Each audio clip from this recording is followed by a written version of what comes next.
বহু অসৎ এবং মূর্খ ব্যক্তিরা বলে থাকেন যে সৃষ্টিকর্তা ভগবান ব্রহ্মা নাকি তার নিজের কন্যা দেবী সরস্বতীকে বিবাহ করেছিলেন, কিন্তু এই ঘটনা সম্পূর্ণ মিথ্যে। আমরা যদি দেবী সরস্বতীর গায়ত্রী পাঠ করি তবে দেখতে পাবো নমো সরস্বতী বিদ্মহে ব্রহ্মপুত্রী ধীমহি তন্নো দেবী প্রচোদয়াৎ। এই শ্লোকের বাংলা অর্থ করলে দাঁড়ায় যে দেবী সরস্বতী কখনোই সৃষ্টিকর্তা ব্রহ্মার পুত্রী নন, তিনি হলেন পরম ব্রহ্মের পুত্রী।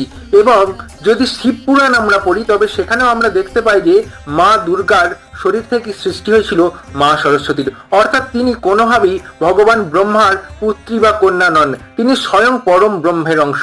এবং অসৎ ব্যক্তিরা না জেনে ব্রহ্মা এবং পরম ব্রহ্ম এই দুইয়ের মধ্যে গুলিয়ে ফেলে এবং সনাতন ধর্মকে অপমান করে। এবার আপনারা জেনে গেলেন আসল সত্য। তাই যদি কখনো কোথাও এরকম সনাতন ধর্মের অপমান দেখেন, আসল ঘটনা বলুন এবং সনাতন ধর্মের হয়ে সঠিকভাবে